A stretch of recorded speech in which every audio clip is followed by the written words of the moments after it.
In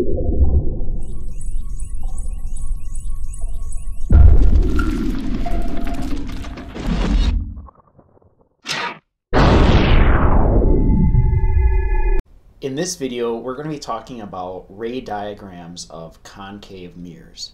After watching this video, you should be able to use the two rules of reflection for a concave mirror and be able to create a ray diagram of an image on a concave mirror.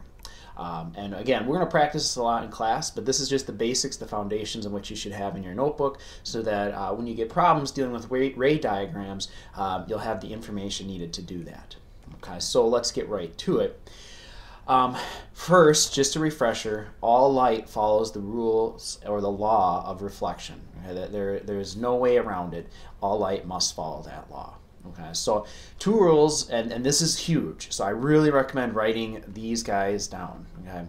These rules will help simplify the process of locating an image on a concave mirror. Now, there's other ways that you can go about doing this, but this would be my best suggestion. First, any incident ray traveling parallel to the principal axis on the way to the mirror will pass through the focal point upon reflection. Okay, so you're basically going to be drawing two rays to create images on concave mirrors, and this is one of the rays right here. This is one that you're going to draw, is a ray that travels parallel to the principal axis, reflects off the mirror through the focal point.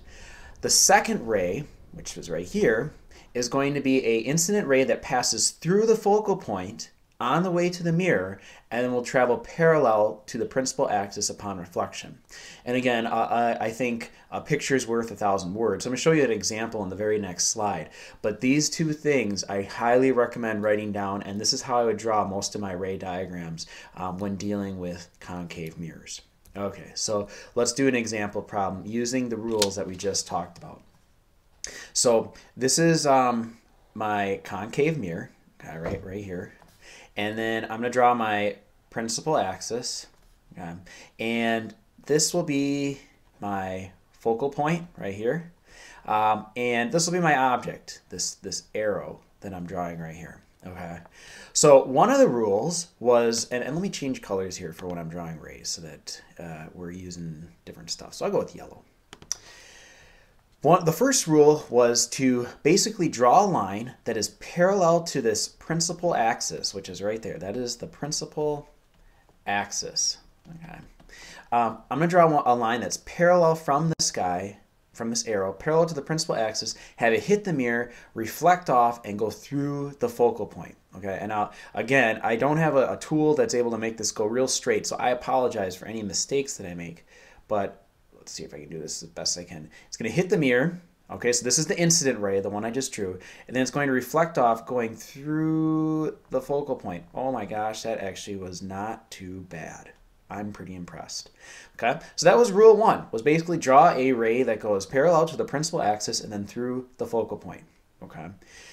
The second rule, or the second ray that I'd be drawing, would be to start here again and draw an incident ray that goes through the focal point. All right, so through the focal point, oh, I don't know if I can do it twice. That's not too bad. It reflects off the mirror, and now it's going to go parallel to the principal axis. So I'm going to keep it parallel to the principal axis. Bam. And where those two rays meet, which is going to be like right here, that is my image formation. I'm going to draw an upside down arrow. That is where my image would form. Okay, so a couple questions I could ask you about this arrow that I just made, and this is going a little bit beyond the scope of this lesson, but this image, would it be real or virtual? Well, hopefully you're saying real. It's a real image, and the reason why is because it is on the same side as the object. Okay, that the object is this arrow right here, and the image is right there. So it's a real image, and you also could tell me that it's something called inverted. Inverted is just a fancy name for upside down. Okay, so it's upside down, right? So it would appear inverted. Okay, so that's basically how you draw a ray diagram using concave mirrors in a nutshell, following those two rules in the previous slide to draw something like this. Okay, so I got steps for you guys. So if that wasn't good enough for you, I have 4 steps for drawing ray diagrams. So again, I recommend writing these down, and the reason why is it's a good thing to refer to as we're doing problems in class. Okay, so step 1 is pick a point on top of the object and draw 2 incident rays traveling towards the mirror. Okay? And these little sidebars right here are the two rules. Draw one ray so that it passes exactly through the focal point on the way to the mirror. Okay, and so that would be this guy right here. This would be number 1. Okay, it goes right through the focal point, hits the mirror, bam. Draw a second ray such that it travels exactly parallel to the principal axis. And that would be my second one. Right there, bam. And now we have 2 incident rays, both hitting this mirror. Okay. What do we do next? Well, let's go to step 2. Once these incident rays strike the mirror, reflect them according to the 2 rules of reflection for concave mirrors. Okay, so these are back to the 2 rules again. The ray that passes through the focal point on the way to the mirror will reflect and travel parallel to the principal axis. The ray that traveled parallel to the principal axis on the way to the mirror will reflect and travel through the focal point. Okay, and again, I think a picture is worth 1,000 words. And if you need to pause this ever to write this stuff down, feel free to do so. But I'm going to kind of move along at a quick pace here. Here is the reflections represented in red. Okay, so this one that was parallel to the principal axis, it reflects off. Bam, goes right through the focal point and it heads off this way. This ray that went through the focal point hits the mirror, reflects in red, parallel to the principal axis. And where that green dot is, that is the top of the image, okay, or the top of this arrow. All right.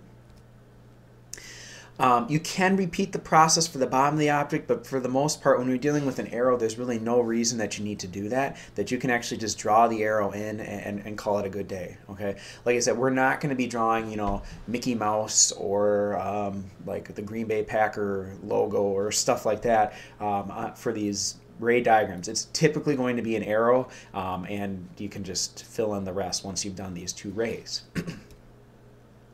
Okay, so again, just an example of a real image. We're going to make a chart in class, and basically that chart is going to basically tell you that if this is my focal point, anything to the left, anytime an object is to the left of this focal point, you're going to be forming a real image. Okay, so let's just practice this one more time, and then I'm going to show you another example of a time when it won't actually form a real image, which I know you guys are all dying to see. So here's my object, okay, and I'm going to follow my 2 rules. One is it's going to be parallel to this principal axis. So I'm going to draw a line parallel to this principal axis as straight as I possibly can. It hits the mirror, and it's going to reflect off through the focal point. Ooh, that was a good line. The second rule was this time the incident ray is going to go through the focal point, and that was a bad start, so let me start over.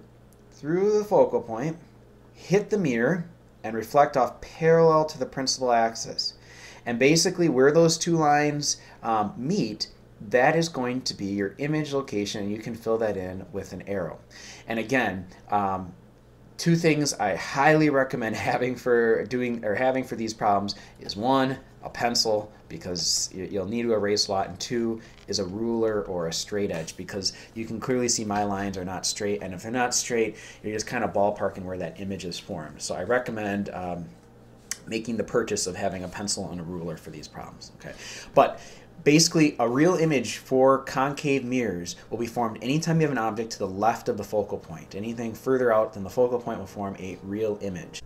So let's show you guys how to make a virtual image in this example. So here again is my concave mirror, and then I'm going to draw a large principal axis here. I'm going to put my focal point right here, and basically a virtual image for a concave mirror will be formed anytime the object is located to the right of the focal point. Okay, so I will put my object right here. Okay, so it's to the right of the focal point, so this is going to create a virtual image. And we can prove that by drawing a ray diagram. And that's where these guys are kind of helpful, is you can see if this is all true. Now, I still use the same 2 rules to make this guy work. The first rule is I'm going to have an incident ray come off the top of my object, go parallel to the principal axis, okay, and then it's going to reflect off in such a way that it goes through the focal point. All right, and again, a ruler is useful here because you can see that clearly is not a straight line, but I'm trying my best here. Now I'm going to draw another one with a different color. Let's go with green. This one's going to be a little weird because the second rule says that you'd start at the top and it would basically be a line that goes through the focal point. Well, how can an incident ray, which starts right here, go through the focal point and go through the mirror? Well, the answer is you can kind of do this dotted line, this imaginary line, if you will, that leads to the top, from the focal point to the top of your object, okay? And it's going to then continue on its merry way towards this concave mirror. Okay? Once it hits the mirror, then it's going to reflect off and be parallel to the principal axis. Now, right away you'll notice this line right here and this line right here are not going to intersect one another. There will not be a real image, so no real image, okay? Which I guess that's sad, all right?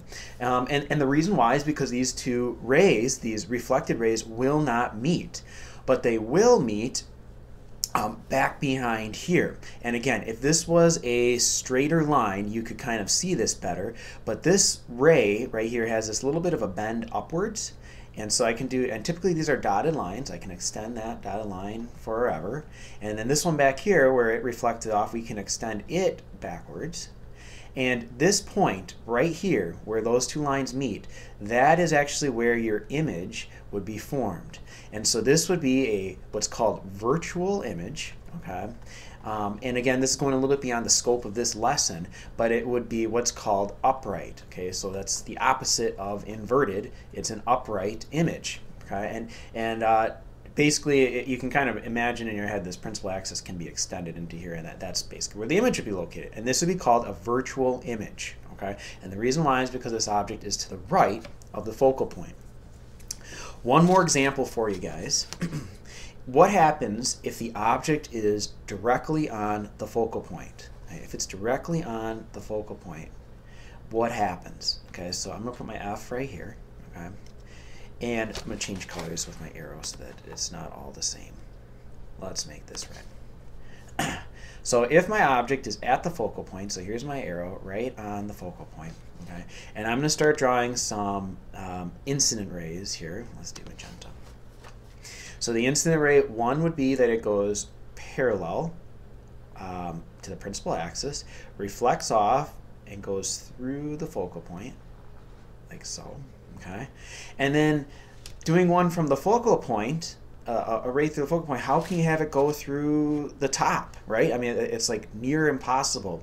So I'm going to just draw another ray, and I'm going to have it actually meet right where the principal axis hits the concave mirror. And so if I do that, and again, a ruler would be super helpful here, but it hits here, and then it would just follow the law of reflection. Whatever this angle is here between the principal axis and this incident ray, it would equal the angle that reflects off the mirror. All right, and again, a ruler would be helpful because you can clearly see I'm bending this to make this work, but this is what it should look like. Basically, these two rays, they are what's called parallel to one another. They will never intersect each other, so no image would be formed. Okay, no image would be formed. At least no real image would be formed. What about a virtual image? What if I trace back these reflected rays into the virtual side? Okay, so let's do that. Let's trace it back this way and see what would happen. And again, a ruler would be super helpful for this, but you would see that these guys also are parallel. And so you would have no image. And that's one thing that's kind of interesting about a concave mirror. If you place an object right at the focal point, there will be no image formed, okay? Because basically the light rays never intersect one another, and so you have no image formed. Okay, that takes care of this lesson. I will see you guys next time.